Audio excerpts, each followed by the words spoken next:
Mmoja ni mkulima wa nazi, amevuna nazi zake kaanika. Kuna nazi zinaitwa mbata, kaanika mbata.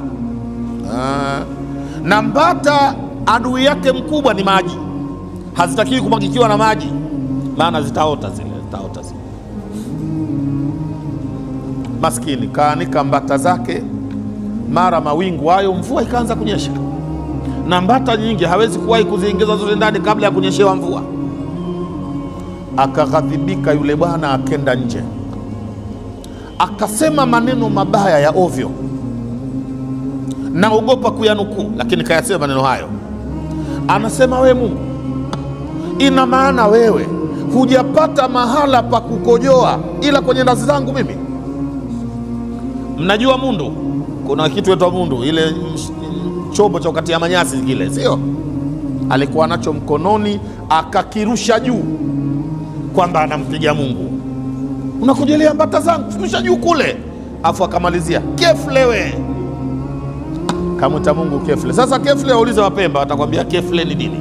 Watakwambia. Hapo hapo mvua ikakata, mvua ikakatika hapo hapo. Akawambia, jamaa, nyinyi Mungu mnamlegezea huyu, siku moja moja muwe mnamkazia. Unani nimwambia ukweli, kaacha kukojoa hapo. Pemba kampiga Mungu mundu. Siku ya kwanza, siku ya pili, siku ya tatu akafanya jipu, pembeni hapa ya shingwa, akapelekwa hospitali mkoani. Pemba yenyewe Pemba ya Kusini, mkoani. Akaambia, hapa bwana kuna tatizo, lakini kama litapasuliwa hili inaonekana tatizo litakuwa kubwa hili. Kwa hiyo subiri tu liive vizuri, likipasuka utakamuliwa. Akarudishwa nyumbani, linazidi kuwa kubwa na halipasuki, na maumivu makali sana. Baada ya wiki mbili, yule bwana amevimba shingo nzima na kichwa kinaanza kuvimba. Sasa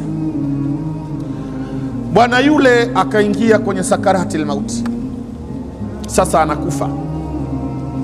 Alikufa siku 3, amekufa siku 3,